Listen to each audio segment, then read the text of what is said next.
바와 같이 오늘 너희가 그 음성을 듣거든 광야에서 시험하던 날에 거역하던 것 같이 너희 마음을 완고하게 하지 말라. 거기서 너희 열조가 나를 시험하여 증검하고 40년 동안 나의 행사를 보았느니라. 그러므로 내가 이 세대에게 노하여 이르기를 그들이 항상 마음이 미혹되어 내 길을 알지 못하는도다 하였고 내가 노하여 맹세한 바와 같이 그들은 내 안식에 들어오지 못하리라 하였다 하였느니라. 형제들아 너희는 삼가 혹 너희 중에 누가 믿지 아니하는 악한 마음을 품고 살아계신 하나님에게서 떨어질까 조심할 것이요 오직 오늘이나 일컫는 동안에 매일 피차 권면하여 너희 중에 누구든지 죄의 유혹으로 완고하게 되지 않도록 하라. 우리가 시작할 때 확신한 것을 끝까지 견고히 잡고 있으면 그리스도와 함께 참여한 자가 되리라. 아멘. 자리 앉으시겠습니다. 앞에 뒤에 분과 인사 나누시겠습니다. 반갑습니다. 잘 오셨습니다. 할렐루야.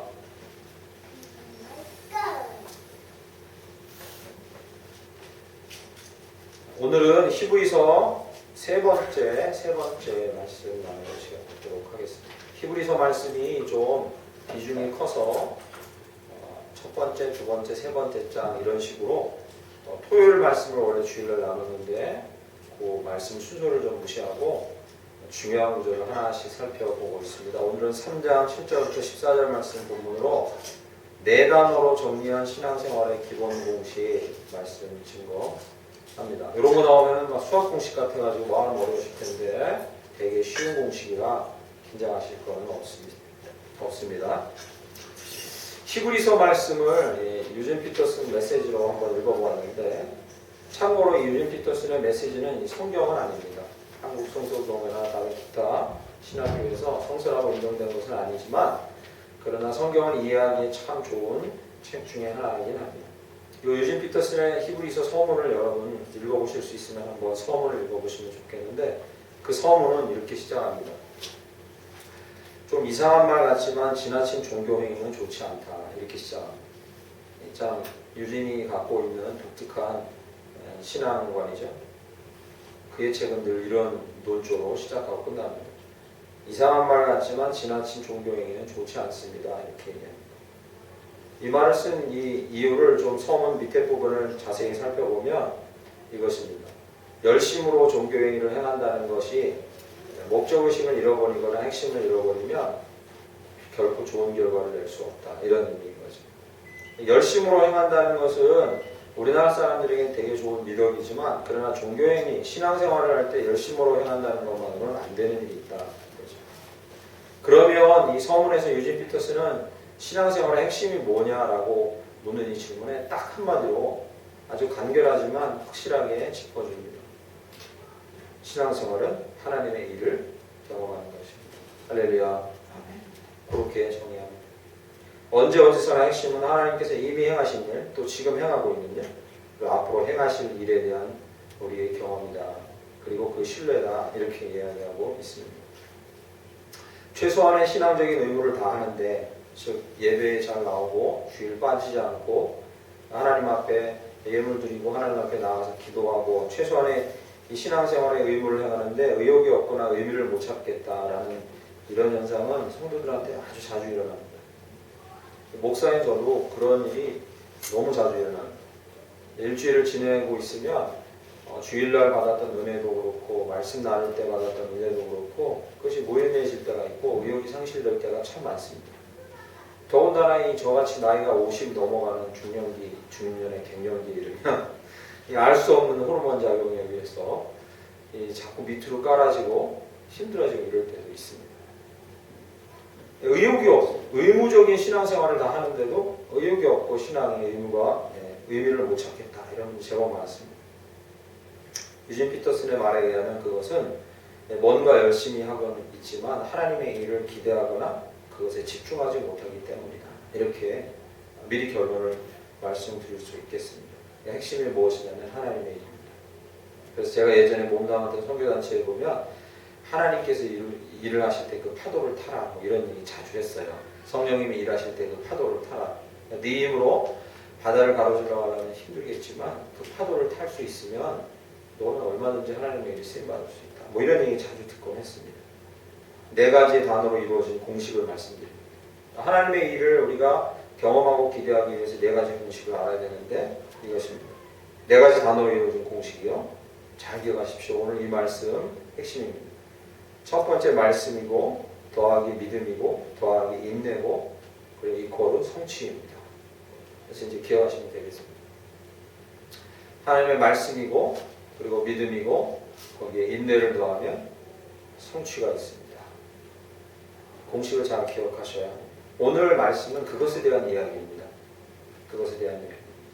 하나님의 말씀을 경험하는 즉 성취를 이루는 것은 세 가지 조건을 다 구비됐을 때 이루어지는 일이라는 것이죠. 오늘 본문 말씀 7절을 보시면 이렇습니다. 그러므로 성령이 이르신 바와 같이 오늘 너희가 그의 음성을 듣거든 이렇게 시작합니다. 히브리서는 1장 그리고 2장 그리고 3장 6절까지 그리스도의 위대하심에 대해서 이야기하고 본질적인 신앙의 문제에 대해서 이야기한 다음에 열심을 내라고 권면하는 말이 3장 7절부터 나오는데 첫 번째 얘기가 오늘 너희가 그의 음성을 듣거든 이렇게 얘기합니다. 하나님의 일은 하나님의 말씀에서부터 시작되는 줄 믿습니다.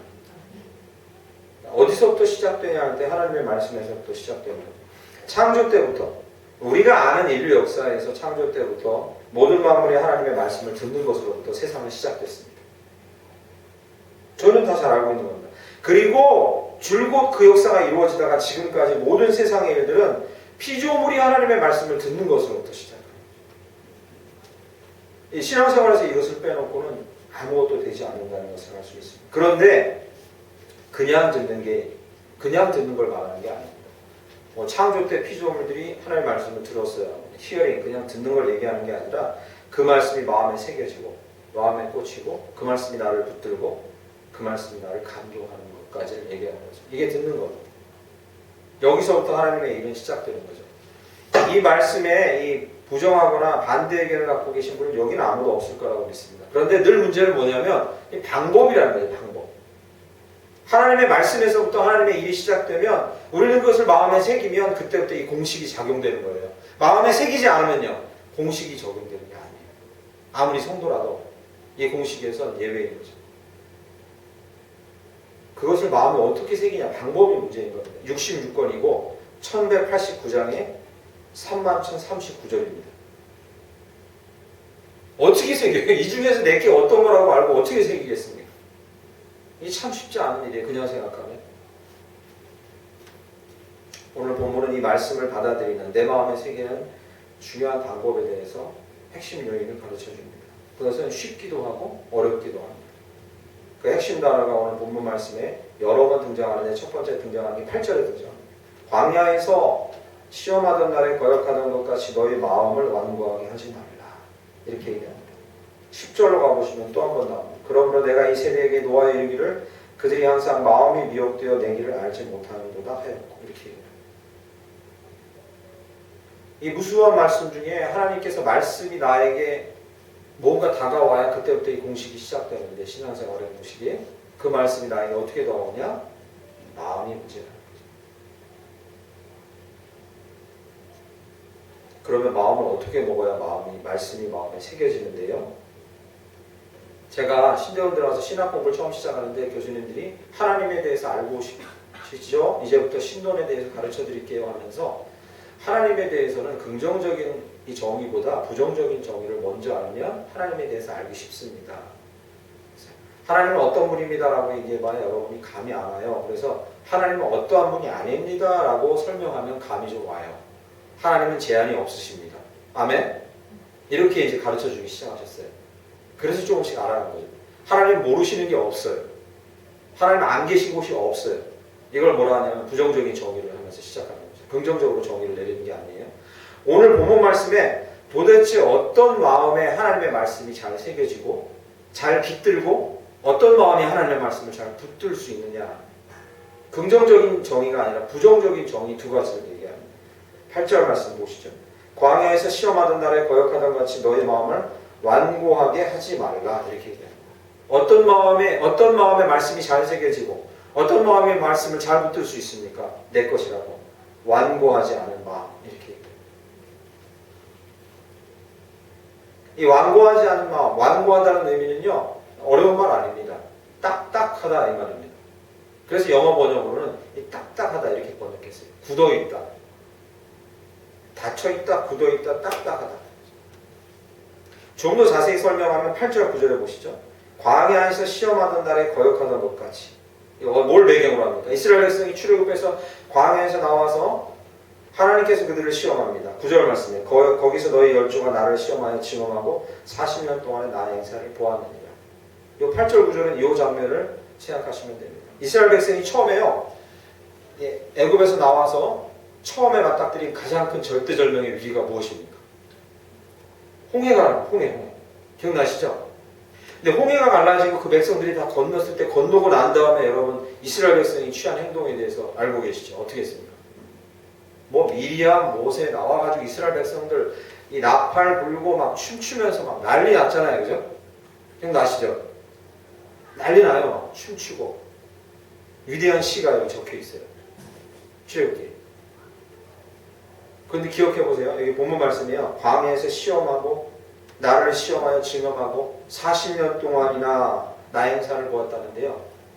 그 다음부터 어떻게 되냐면요. 감동하는 감동이 줄어들어요. 잘 살펴보세요. 감동이 줄어들어요. 뭐 바위에서 물이 나도 감동이 별로 없어요. 그런 얘기 없습니다. 메추라기가 쏟아지고 만나가 쏟아져도 감동의 얘기가 없어요. 처음엔 그렇게 막 날뛰고 기뻐했던 백성들이 나중에는 이게 없단 말이죠. 이게 오늘 본문 말씀에 완고해진 마음을 얘기하는 거죠. 처음에는 그렇게 감격하고 감동하고 춤추고 노래했는데 나중에는 이런 감동이 없어요. 마음이 완고해졌다는 표현입니다. 다른 말로 하면 반응이 없어졌다. 하나님의 행하심에 대해서 딱딱하게 마음이 굳어지고 반응이 사라지고 감동이 없어져고 했다. 그 얘기예요.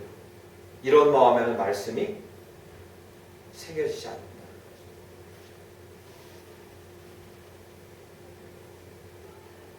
하나님께서는 40년이 아닙니다. 40년이 뭐예요? 나중에 왕정, 오늘 오후 예배, 오후 집회 때 이 백성의 왕을 세우신 하나님에 대해서 나눌 건데 이 왕정 시대에 수백 년 동안도 하나님께서 계속해서 이스라엘 백성을 감동시켰어요. 그들이 거역했지만 용서하시고 은혜를 베푸셨어요. 계속해서 그들의 마음은 완고해져 가요. 완고해져 갔다는 게 흉악한 죄를 지었다 이런 의미만은 아니에요. 마음이 닫혀서 감사하고 뭐고 사라졌다는 거예요. 차양. 반응이 없다는 거예요. 나중에 하나님께서 하다 보다 못해서 이렇게까지 말씀하세요. 어떻게 해요? 이제 그들의 마음에서 딱딱하고 완고한 마음을 제하고 부드러운 마음을 줄 것이다. 할렐루야. 이게 하나님의 핵심 포인트예요. 내가 나의 말을 새겨주기 위해서 저들의 마음을 부드럽게 할 것이다. 이렇게. 부드럽지 않은 마음은 절대로 말씀이 새겨지지 않습니다. 아무리 읽어도 말씀이 그 안에 박히지 않아요.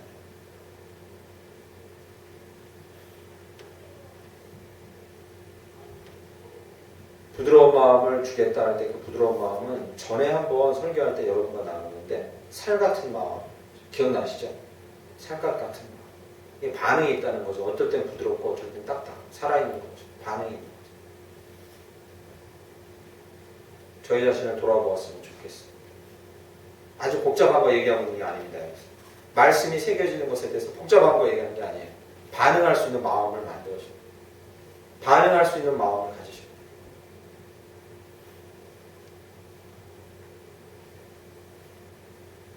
어떻게 하면 그럴 수 있습니까? 구체적인 실천 사항을 두 가지만 우리 함께 나눠보겠습니다. 저도 이제 말씀을 묵상하면서 저 자신을 바라보면서 제가 마음이 딱딱해지고 굳어질 때 어떻게 하면 마음이 부드러워졌을까? 그래서 목사 이 사명을 감당하고 있을까? 이제까지 생각해 보니까요. 제가 10주년 전에 했던 경험이 기억납니다. 저는 어릴 때 아주 보수적인 켈빈주의 신학을, 개혁주의 신학을 고수하는 보수적인 교회에 자랐어요. 박수 치지 않고 아멘하지 않는 교회죠. 조용합니다. 그런데 이게 목회 시작하고도 한동안 이어졌는데 이게 어쩔 수 없이 깨졌어요. 그래서 제 입에는 할렐루야 아멘 이런 소리가 억지로라도 막 붙어 있어요. 설교할 때 자주 해요. 여러분 느끼시겠죠, 그죠? 일부러라도 자주 해요. 할렐루야 아멘 자주 해요. 원래는 좀 그러지 않았어요. 그렇지 않았어요. 그런데 제가 목회 시작하고 강도사 인허를 받고 이쯤에 여러분 잘 알겠지만 저희 가정에 엄청난 일이 휘몰아쳐서 정말 상상할 수 없이 엄청난 일이 휘몰아쳐서 한 2년을 고생했는데 그러면서 제 이 영적인 이 페이스가 완전히 바닥을 치고 마음이 굳어져 갈 때 하나님께서 제 마음에 주신 음성이 무엇이냐면 억지로라도 입을 벌려서 아멘 해라 아멘 아멘 해라 아멘 그랬어요. 다른 게 아니었어요. 시편을 읽으면서 우리 함께 시편 읽고 있잖아요. 지금 억지로라도 입을 벌려라 할렐루야 아멘 해라 고백해라 아멘 고백해라.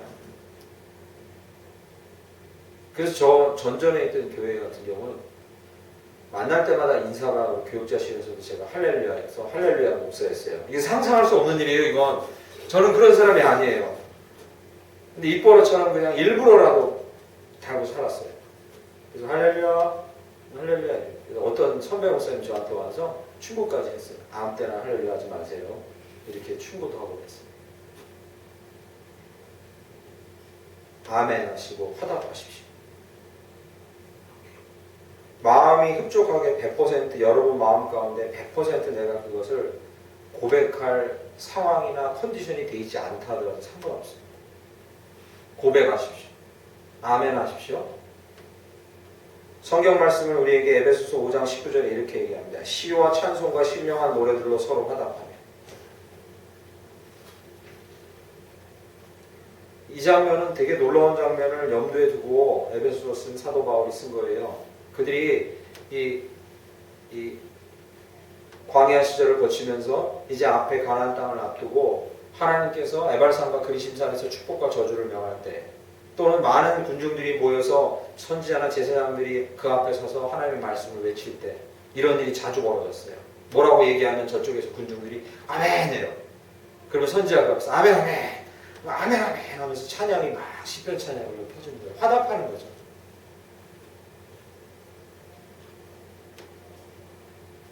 성경은 이것을 되게 중시합니다. 특히 우리의 마음이 굳어져 있을 때 이것은 대단히 중요해요. 아멘 하십시오. 아멘 하십시오. 느낌이 오면 바로 할렐루야 하세요. 할렐루야, 아멘. 우리의 마음의 굳어짐을 막아야 돼요. 같은 맥락으로 반복하십시오. 저는 뭐 이슬람교를 쫓아갑시다, 본받읍시다 이런 얘기 하는 건 아니지만 무슬림들이 하루 5번 기도하잖아요. 여러분 알고 계시죠? 시간 되면 일하다가 손 씻고 그 다음에 못을 정지하고 그 다음에 요가 매트 같은 거 하나 깔고 걔네 매트 까는 거 있어요. 깔고 그 다음에 성지를 향해서 방향을 나침반으로 잡은 다음에 거기다가 거의 행하는 행위가 똑같아요. 알라 위대하다 하고 그 앞에서 나의 신앙적인 신조를 외우고 내용이 다르지 않아요. 내용이 똑같습니다. 기껏해야 길어봐야 10분이에요. 10분 안 넘습니다. 짧게 간략하게 하면 5분에도 끝납니다. 어떻게 보면 우리가 보면 주술적인 것 같고 대단히 멍청한 짓 같이 보이지만 그러나 무슬림들이 이 포교 활동에 성공한 전 세계적으로 기독교보다 성공하고 있는데 성공한 이 가장 중요한 원리 중에 하나를 꼽는다면 첫 번째는 뭐냐면 애 많이 낳은 거고 또 하나 꼽는다면 무엇이냐면 단순하고 반복적이지만 동일한 고백을 계속해서 반복하고 있다는 거예요. 그러면 그것을 실천해요. 잘못된 거죠. 실천해요. 아멘으로 화답하십시오. 마음에 꽂힌 말씀이 있으면 반복하십시오. 하나님 말씀처럼 그것을 보이는 데 두고 새기고 그것을 반복해서 읽으시고 고백하시고 또 고백하십시오. 왜 그렇게 해야 되냐? 그것이 무슨 주술적인 행위가 아니라 우리의 마음이 다치지 않기 위해서 우리 마음이 완고해지지 않기 위해서 그래서 10절 말씀에 보면 어떤 마음의 말씀이 새겨지냐? 그러므로 내가 이 세대에게 놓아 이르기를 그들이 항상 마음이 미혹되어 내 길을 알지 못하는도다 하였고 두 번째 말씀이 새겨지는 마음은 무엇이냐면요. 미혹되지 않는 마음. 여기 미혹된다는 건 다른 말이 아니라 마음이 길을 잃는 것. 마음이 방향을 잃는 것. 그걸 얘기합니다. 마음이 방향을 잃거나 길을 잃을 때는 왜 그렇겠습니까? 하나님의 말씀과 경쟁하는 것들이 많아서 그쪽으로 쏠리는 거예요. 그걸 얘기하는 거죠. 대표적으로 광야에 있던 이스라엘 백성들에게 하나님의 말씀과 경쟁하면서 그들의 마음을 뺏었던 대표적인 게 무엇입니까? 출애굽하자마자 소우상에게 끌렸어요. 그 다음부터 계속 끌려요. 좋다는 거 있으면 다 끌리는 거예요. 왕조 시대도 다 그랬어요. 하나님의 말씀이 이런 마음에 새겨지지 않습니다. 우왕좌왕하고 말씀에 대적하고 경쟁하는 것에 쏠릴 때 그 마음에는 말씀이 새겨질 수는 없어요. 10절 말씀이에요. 미혹되어 내 길을 알지 못하고 그들은 40년 동안 하나님의 행사를 보았다. 이렇게 이야기합니다. 곧장 갈 길을 몇 달이면 곧장 갈 길을 40년 동안 돌고 돌았다. 참 무서운 말인데 의미 있는 말이죠. 우리의 인생에서 하나님의 말씀을 들으면 곧장 갈 길을 빙빙 돌 수 있다는 거죠. 왜? 길을 찾지 못하고 미혹되어 우왕좌왕하기 때문에. 자신의 마음이 미혹되어 있는가를 검증하는 방법이 있습니다. 자신의 마음이 미혹될 가능성이 큰지 아닌지 검증하는 방법이 있습니다.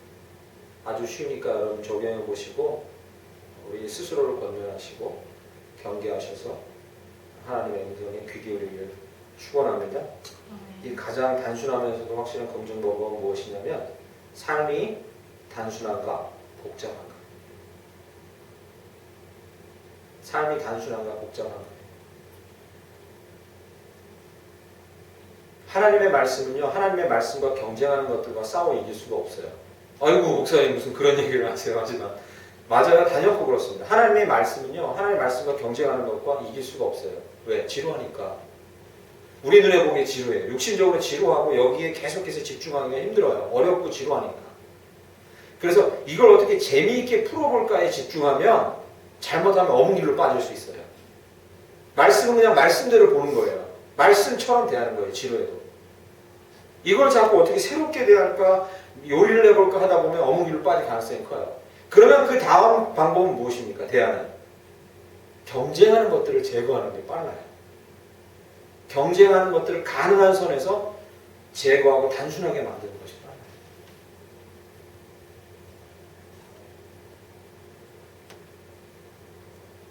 경쟁하는 것을 그대로 두고 하나님의 말씀을 재밌게 만들라? 이것은 상당히 힘든 일이에요. 사람에게는 힘든 일이에요. 그래서 돌아보시길 원합니다. 저희 자신을. 삶이 단순한가? 복잡한가? 내가 하고 있는 일이 너무 많고 복잡하고 많은 일에 관련되어 있고 관심이 거기 쏠리는가? 그 경쟁하는 것들을 줄이는 것이 하나님의 말씀이에요. 우리의 마음을 열고 말씀을 우리 마음에 새겨지는 정말 좋은 길이라는 거죠. 지금은 돌아가시고 없지만 우리나라의 아주 유명한 목사님, 우리나라의 대표적인 목사님 한 분이 돌아가시면서 남한산성에 계시다가 돌아가셨는데 그 남한산성 자락에서 노후를 보내시다가 물론 지금은 좀 비난도 받고 있습니다. 과거에 했던 일 때문에. 그런데 어쨌든 모든 목회자들에게 존경받다가 돌아가시는 사실인데 젊은 목회자가 이제 기자가 가서 목회자이자 기자가 여쭈었어요. 제가 목회를 의미 있고 보람 있게 하고 싶은데 어떻게 하면 좋습니까? 목사님 한마디 해주세요. 근데 그 목사님이 얘기하는 거예요. 성도들한테도 적용되는 거라고 저는 생각하는데 이렇게 말씀하셨어요. 하고 싶은 거에 70%만 하고 사세요. 이렇게 이제 얘기하셨어요. 대단한 게 아니죠, 그죠? 대단한 게 아니에요. 당신이 갖고 싶은 돈의 70%만 가지세요. 나머지는 남을 위해 쓰던가 다 내놓으라는 얘기 아니에요. 당신이 하고 싶은 거에 70%만 하세요. 이게 핵심이 뭐냐면 그러니까 단순하고 절제하라는 거예요.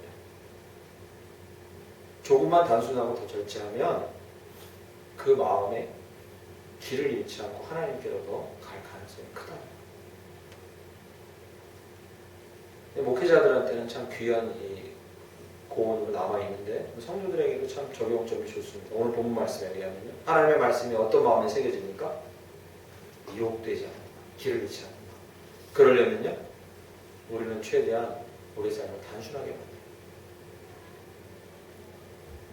그러면 우리 가운데 있길 간절히 축원합니다. 보고 듣고 냄새 맡고 먹고 만지고 우선 여기서부터 단순하게 시작하시면 돼요. 두 번째 말씀, 오늘 본문 말씀에 하나님의 일을 어떻게 보는가 공식의 두 번째 공식입니다. 첫 번째 공식에 시간을 좀 써가지고 두 번째 공식 말씀드리면, 첫 번째 뭐였죠? 말씀. 그걸 어떻게 새기냐, 이 문제를 얘기했죠. 두 번째는요, 믿음. 당연한 순서죠, 그죠? 그 말씀을 마음에 새기고 믿음을 가지고 붙드는 거예요. 근데 참 이 믿음이라는 단어가 희귀한 게, 하나님께 선물로 주셨다 하는데 우리가 의지가 있어야 돼요. 또 이게 맞물리는 문제예요. 선물로 주니까 난 믿음 없는 거 하나님 책임이야, 이렇게 말할 수는 없잖아요. 우리의 마음에 믿음으로 하나님 말씀을 붙은 것에 대해서 우리는 그것을 끝까지 지켜야 될 우리 나름대로의 책무가 있어요. 이것을 끝까지 지키는 거죠. 오늘 본문 말씀에도 14절 보시죠. 우리가 시작할 때 확신한 것을 끝까지 견고히 잡고 있으며. 우리가 시작할 때 확신한 게 뭐겠습니까? 히브리서인 예수 그리스도가 복음인 거죠. 이걸 붙드는 거예요, 끝까지. 이걸 어떻게 끝까지 견고히 붙들고, 하나님의 말씀을 어떻게 끝까지 견고히 붙들 수 있는 거예요? 처음에는 확실하다가 시간이 지나면 희미해지고, 나아졌다가 순간적으로 언제든지 약해지기도 하는 것이 믿음이에요. 이게 쉽지 않은 문제죠. 종잡을 수가 없다는 거죠. 쉽지 않습니다. 그러나 오늘 14절에는요, 끝까지 잡고 있으며. 말씀 뒤에 이 믿음, 말씀을 어떻게 끝까지 붙들고 있을 수 있는가? 오늘 본문 말씀에 두 가지 예를 들어서 그 방법을 가르쳐 줍니다. 가능하면 생생하게 꿈꿔야 한다.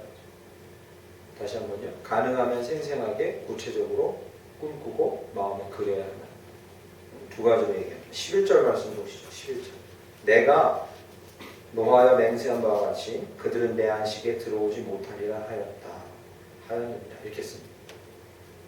우리가 믿음을 견지하고 끝까지 붙들려면요, 생생하게 꿈꾸는 것이 중요한데, 그 믿음의 마지막 결말이 무엇인가 먼저 꿈꿔야 합니다. 결말이 11절 뭐라 합니까? 안식에 들어가는 거. 할렐루야. 안식에 들어가는 거. 이 안식이 무엇입니까? 창조 때 하나님께서 창조를 다 하시고 7일째 안식하셨어요. 쉬었다는 게 아니죠. 아무것도 안 했다는 게 아니라, 저희 한번 배웠죠, 그죠? 그 안식의 의미가 무엇입니까? 그것을 누린 거죠. 창조물을 하나님 안에서 누리는 거예요. 그게 안식입니다. 하나님과 함께 창조물을 누리는 거예요. 모든 창조를 누리는 거죠. 구원을 누리는 거예요. 여러분, 믿음을 끝까지 지키시려면 이 믿음을 지키고 또 지킬 때 우리가 누려야 될 안식이 얼마나 위대하고 놀랍고 아름다운가 꿈꿔요. 계속해서 꿈꿔요. 왜 하나님께서 오해의 소지도 있지만 요한계시록에 천국의 모습에 대해서 보석 얘기를 꺼내시고 숱하게 많이 꺼내놓으셨잖아요. 천국에 대해서 비유를 이렇게 많이 하셨겠어요. 그 비유 잘못 해석하다가 어문 길로 빠진 사람들 많아요. 그럼에도 불구하고 천국에 대한 비유를 왜 이렇게 많이 들어놓으셨겠습니까? 꿈꾸라는 거예요. 믿음을 지키고 우리가 결국에 누리게 될 그 천국에 대해서 우리는 꿈꾸라는 거예요. 생생하게 가능하면. 가장 좋은 것이 구비되어 있구나. 하나님과 함께. 하나님 그분이 계시고 가장 좋은 것들이 그곳에 있구나라고 꿈꾸라는 거예요. 계속해서. 두 번째 뭘 꿈꾸라고 말하냐면 오늘 본문 말씀 14절 보시죠. 우리가 시작할 때 확신한 것을 끝까지 견고히 잡고 있으면 그리스도와 함께 참여한 자가 되리라. 뭘 꿈꾸래요? 그리스도와 함께 참여한 자가 되는 것을 꿈꾸랍니다. 뭐에 어떻게 참여하랍니까? 이게 뭘 얘기합니까? 예수 그리스도께서 고난당하시고 십자가에 죽으시고 부활하신 다음에 하고 계신 일이 무엇이고 앞으로 하실 일이 무엇입니까? 영원토록 세상을 통치하는 것. 여기 14절에요. 끝까지 견고히 잡고 있으면 그리스도와 함께 참여하리라. 뭐에 참여하냐면요. 세상을, 우주를 통치하는 그 통치에 우리도 참여할 것이다. 그것을 얘기하는 거예요. 그것을 꿈꾸라는 거죠. 하나님의 나라에서 그리스도와 함께 통치할 것을 꿈꾸라는 거예요. 그래서 제가 아버님 먼저 보내고 2년 전에 상실에 있는데 하나님께서 주신 꿈이 이 두 가지였다니까요.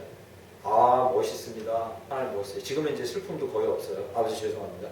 지금은 슬픔이 별로 없어요. 생각나요. 갑자기 아버님이 나타나서 방에서 한 번 말씀드렸죠. 달력을 넘기면서 저한테 내 달력 여기 있다. 가져와라. 여기 엎드렸더니 달력을 넘기는데 날짜가 없어요. 제가 이상해서 아버님 이거 날짜가 없는데요. 그러니까 내 달력은 이 달력이요. 천상에 날짜가 없어요.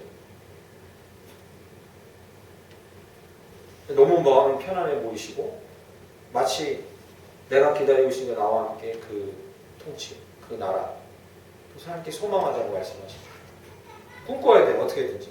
믿음을 지키려면 하나님과 함께 해야 될 일에 대해서 꿈꿔야 돼요. 예수님과 함께 우리가 할 수 있는 일에 대해서 꿈꿔야 돼요. 나로 인해 세상이 누릴 복에 대해서 꿈꿔야 돼요. 관건은 얼마나 구체적으로 꿈꾸느냐라는 거예요. 우리의 힘으로는 좀 부족하지만 구하세요. 내가 생생하게 주님과 함께 다스릴 나라, 그 영원한 나라에 대해서 꿈꾸게 해주세요라고 여러분 기도하셔야 돼요. 정말 간절히 기도하셔야 돼요. 제가 이거 정말 실감한 게요. 생생하게 꿈꾸고 그림을 머리 안에 그려보고 생생하게 그리는 것과 아닌 것의 차이를 이번에 정말 깨달았어요. 정말 한 경험으로. 종교인 과세, 종합소득세 신고하면서 깨달았어요. 이게 뭔 얘기냐? 2년 전부터 예고가 났잖아요. 1년 유효기간하고 요번에 신고 처음 들어갔어요. 5월에. 제가 막 한 2년 전부터 그것 때문에 노이로제 걸릴 정도로 어떻게 신고하나 하고 막 온 신경이 곤두섰어요. 왜냐하면 한 2년 전부터 이 노회와 총회에서 핸드폰에다가 이메일로 목사님 종교인 과세소득, 종합소득세 신고해야 되는데 잘못하면 엄청난 벌금 맞습니다.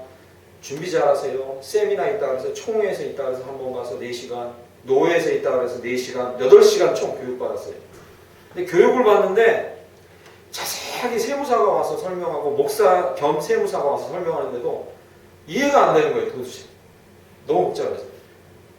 그래서 교육을 받을수록 마음이 복잡해지고 상심이 되는 거예요. 오히려. 그 마음을 그대로 안고 종합소득세 신고 5월 거의 말일이 다 돼가지고요. 말일 전전날인가. 도저히 안 되겠다. 나는 해결점이 없다. 돈이 없어서 세무서 가서 부탁하기 힘들고 그냥 신고하는데 직접 찾아가서 거기서 한번 어떻게 뻗팅겨보자. 도와달라 해보자. 갔는데 여러분 가보셨습니까? 체육관 같은 데 하나를 빌려가지고요. 상담사가 한 40-50명 앉아있어요. 제가 이제 제 기록을 간신히 적어갖고 적을 수 있는 거 가서 이렇게 냈어요. 냈더니 근로소득이요? 기타소득이요? 종교인 기타소득입니다. 긴장해서 그랬더니 줘보세요. 제 주민등록번호만 딱 치니까 이거 필요 없습니다. 자료. 주민등록번호를 딱 넣으니까 요만한 종이가 하나 나오는데 제 과세에 대한 내용이 나와요. 거의 다 0이에요. 0일 수밖에 없는 게 뭐 사례를 얼마 받아 뭐 없는 거예요. 제 이 사역에 대해서는 없는 거예요. 거의. 그걸 가지고 저쪽에 가래요. 종합소득 갔더니 여자분이 줘보세요 목사님. 내가 신고서를 목사님이 직접 써야 되는데 쓸 게 없어서 제가 대신해 드릴게요. 화면에 띄우고서 제가 해당되는 날을 체크를 다 해주시는데 딱 2분 걸리더라고요. 그리고 저는 그 그림을 화면을 보고 있는데 2년 동안 쌓인 체중이 한순간에 이거 기분 아시겠습니까? 한순간에 할렐루야 자유함을 얻었다니까 뭐 이런 느낌인 거예요. 제가 느낀 게 있어요. 요번에 그 종합소득세 신고하면서 느낀 게 있어요. 봐야 돼. 나한테 딱 맞는 걸로 나의 경우에 딱 맞는 걸로 봐야 돼. 제가 8시간 교육받고 2년 동안 고민한 거는 다른 교회 얘기였던 거예요. 성도 한 1000명, 2000명 이상 되는 교회 얘기했던 거예요. 보지 않으니까 아무리 설명을 해도 몰라요. 마음은 답답해요. 한번 보고 머리안에 그려지니까 내년에는요 껌이지 뭐예요. 완전 껌이 돼버린 거예요. 이게 좀 복잡하신 분은 죄송합니다. 복잡하신 분들도 계신데 그러나 저는 이걸 통해서 경험한 게 뭐냐면 구체적으로 소상하게 마음속에 그려보지 않으면 평안이나 믿음은 다 깨져요. 불안만 있는 거예요. 그러니까 우리가 기도해야 할 바는 무엇이냐면 하나님의 말씀의 성취까지 달려가는 동안에 믿음이 필요한데 이 믿음을 견고히 잡고 지키기 위해서 여러분 이걸 구하셔야 돼요. 믿음을 주세요라고 막연하게 구하지 마시고 나로 주님의 나라에 대한 꿈을 꾸게 해달라는 거죠. 생생하게 주님과 함께 있는 것이 얼마나 기쁜지 내가 감각적으로도 느끼게 해주시고, 가능하시다면 하나님 꿈도 꾸게 해주시고, 이건 뭐 좀 두 번째 방법이긴 하지만 내 마음에 성령으로 확신 주시고 내가 그것을 구체적으로 그리고 꿈꿀 수 있게 해달라고 하시는 거예요. 아, 이게 천국이구나 라는 것을 내가 느낄 수 있게 해달라는 거죠. 우리에게는 이미 그 조건이 있어요. 무엇이 있습니까? 가정이 있고 교회가 있어요. 내가 여기서 천국을 좀 누릴 수 있게 해주세요 라고 기도하셔야 돼요. 구체적으로 본 사람만이, 꿈꾼 사람만이 이 믿음을 지킬 수 있습니다. 끝까지. 마지막입니다. 마지막은 첫 번째 뭐였죠? 말씀. 두 번째는요? 믿음이었어요. 말씀을 새기고 믿음을 구체화해도요, 그래도 일은 당장 이루어지지 않아요.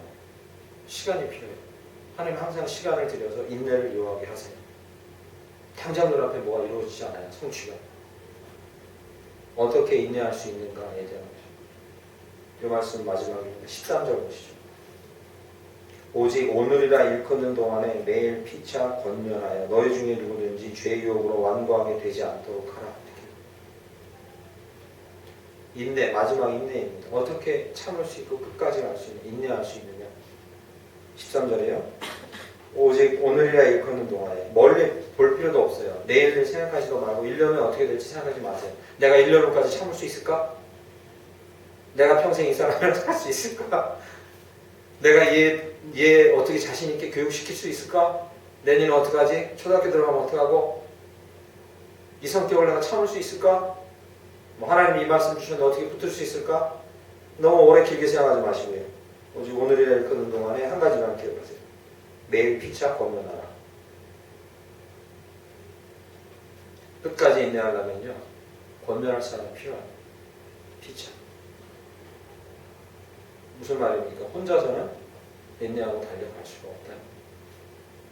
혼자서는 그렇게 할 수가 없습니다. 절대로 그럴 수 없습니다. 절대로. 여러분, 저 오늘 예배 마치고 재정 보고 드릴 텐데 좀 안타까운 일이 하나라 너무 기쁜 일이 하나 있어요. 안타까운 일은 개척하고 5년째 접어드는 동안에 재정이 마이너스가 된 게 이번이 처음입니다. 이번이 재정이 마이너스로 내려갔습니다. 물론 곧 회복됐어요. 보고하는 시점 5월 말까지가 마이너스입니다. 벌써 회복은 됐는데 그러나 마이너스 찍힌 보고서를 드리는 게 처음이에요. 너무 죄송하네요. 제가 기도를 많이 못해서 그런데, 그런데 놀라운 건 무엇인지 아십니까? 요 마이너스 찍혀서 좀 상심했는데 난민사역 말레이시아로 간다고 기도 편지 보내고 단 이틀 만에 재정이 또 채워지는데 100만 원이 한꺼번에 채워지더라고요. 제 마음 가운데 든 확신이에요. 하나님을 위해서 사역하려고 할 때 하나님께서 그것을 결국 그대로 주진 않으신다. 할렐루야. 그래서 지금은 마이너스가 아니라 더 넘치게 채워져 있어요. 놀라지 마시라고 재정 종이 보시고 마이너스 됐다고. 그런데 이 마이너스 됐을 때 제 마음에 상당히 상심이 됐어요. 그런데 상심이 된 제 마음에서 이게 이제 회복이 되는 게 어떻게 됐냐면, 고날이가 그 다음날 2통의 이 메일, 카톡이 한 통이랑 메일이 한 통 왔어요. 그런데 의미 있는 날이 좀 있어서 저한테 메일이 왔는데, 저한테 멀리 이제 지방에서 메일이 온 거 중에 하나가 그 말 중에 다른 얘기는 별로 감동이 안 되고 이 얘기입니다. 깨달음과 도전과 위로를 얻습니다. 목사님 사역하시는 데서. 또 한 통의 카톡이 왔는 것은 뭐냐면, 그래도 버텨라. 그대가 있으므로 세상에서 의미를 찾는 많은 사람이 있다. 끝까지 버텨라. 그런 카톡이 또 왔어요. 그러니까 제가 그걸 딱 보면서 그 카톡을 보낸 친구가 누구냐면 그 친구도 이제 개척교회 시작해서 하는 친구예요. 그러니까 네가 사라지면 안 돼. 네가 성공해야 돼. 이렇게 계속 이제 기도하고 있는 친구인 거죠. 제가 그래서 그때 깨달았어요. 이게 뭐냐면, 저 혼자는 끝까지 인내할 수 없어요. 옆에서 권면할 사람이 필요해요. 계속 피차 권면할 사람이 필요해요. 저도 그 친구한테 잔소리를 많이 하는데, 너 그렇게 하면 안 돼. 나한테 후배로 배우려고. 이렇게 해야 돼. 피차 권면할 사람이 필요해요. 끝까지 인내하려면 피차 권면할 사람이 필요해요. 여러분 옆에는 누구입니까? 여러분 식구들이고 여기 같이 있는 분들. 피차 권면하실 분이 필요해요. 여러분 옆에서 좋은 말 해주고 존귀하다고 해주고 너는 축복의 사람, 존귀하다 해주고 좋아요. 너는 고귀한 주님 백성이 좋아요. 그러나 그런 말만 해줄 분이 만 필요한 게 아니라 여러분에게도 피차 권면하실 분이 필요해요. 성도님 그래서는 안 됩니다. 마음 굳게 먹으세요. 권면할 사람이 필요해요. 여러분에게 있습니까? 좋은 말만 해줄 사람 말고 피차 권면할 사람이 있습니다. 그런 사람이 끝까지 갈 수 있습니다. 하나님의 말씀을 성취하는 것을 볼 때까지 갈 수 있다는 거죠. 성령께서 우리 마음에 그렇게 하고 계시지만 그러나 디모데에게는 사도 바울이 있었어요. 너의 심약함을 위해서 이거 해라. 너의 건강을 위해서 저거 해라. 게으르지 말아라. 너의 진보를 보여라. 계속해서 권면해주는 사람이 있었어요. 말씀을 맺겠습니다. 네 단어로 정리한 신앙생활의 기본 공식. 참 쉽지요? 어렵습니까? 쉽지요? 네. 첫 번째, 말씀. 어떻게 새겨드느냐가 중요해요. 딱딱하지 않아야 돼요. 반응하는 마음이 있어요. 그 다음에는요, 믿음. 믿음을 견지하려면요, 꿈꾸셔야 돼요. 믿음 주세요 하지 마시고 생생하게 주님과의 아름다운 그날들을 꿈꾸게 해주십시오. 그래도 일이 당장 이루어지지 않아요. 인내하시면요, 저와 여러분 피차 권면할 사람이 필요해요. 그래서 말씀의 성취를 보시는 저와 여러분들이 간절히 축원합니다. 아멘. 아멘. 찬양하고 기도하게 나요. 찬송가